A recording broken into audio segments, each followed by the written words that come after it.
Aprendemos a bailar como na sección femenina, porque os profes que se movían pola comarca eran todos de Sementes, eran o que che enseñaban,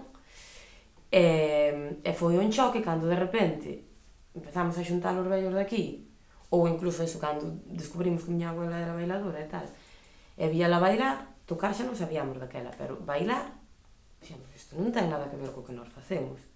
Unha cousa moito máis fluida, moito máis suave, máis natural e moito máis bonita, xa para empezar. A parte que, pois, este non baila igual que aquel, que nos íbamos todos, ejército. E foi un choque, realmente foi o que nos salvou un pouco, xuntar os vellos, senón eu creo que hoxe en día ainda seguiríamos bailando así. Levábamos unha rosca, un pouco un café,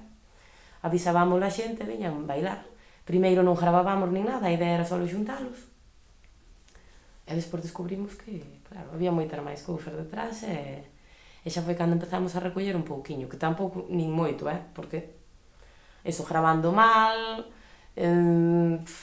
se escoitaba nada, as grabacións de vídeo, quen tiña cámara de vídeo, que só había un chaval da asociación que a tiña daquela, gravando aos pesos, como vos decía antes, gravando aos pesos puntos en vez de gravar o baile, entón tampouco non temos moito material, o material foi máis